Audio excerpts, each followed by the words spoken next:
Hi! Welcome back to our Learn Abacus at Home series. Today, we're reviewing what we covered in Lesson 8, using the 5 complement pairs for multi-digit addition and subtraction. In Lesson 8, we practiced applying the 5 complement method with larger numbers. The key here is to start from the largest place value, for example, the tens column and 2-digit numbers, the hundreds column and 3-digit numbers, and so on. Even with multi-digit numbers, the 5 complement pairs work the same way, whether you're adding or subtracting.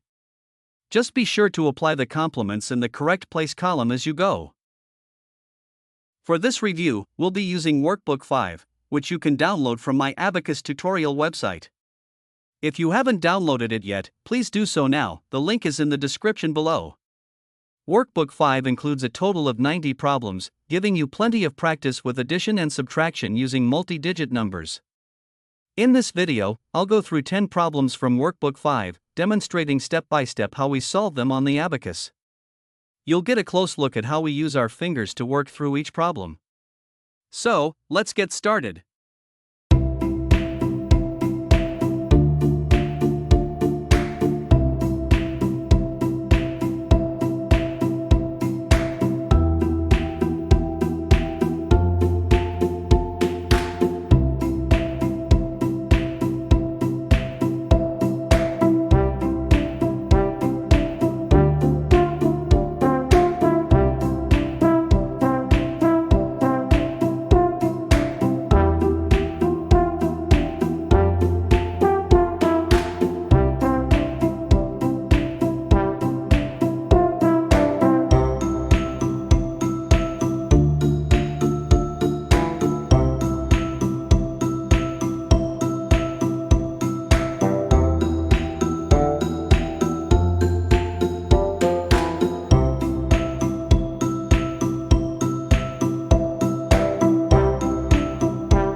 In the next lesson, we'll introduce a new set of complement pairs, the 10 complement pairs. These are pairs of numbers that add up to 10, and there are 5 pairs to remember. For young learners, this can be a bit of a challenge in abacus learning. It may seem tricky at first, but with regular practice, it will start to feel natural. Try to practice with the abacus for at least 30 minutes each day, whether it's a single 30-minute session or two 15-minute sessions. Let's take our time to learn and master the 10 complement method. And please subscribe to our channel so you'll get notified when the new lesson is out. Thank you for watching, and see you in the next lesson. Bye.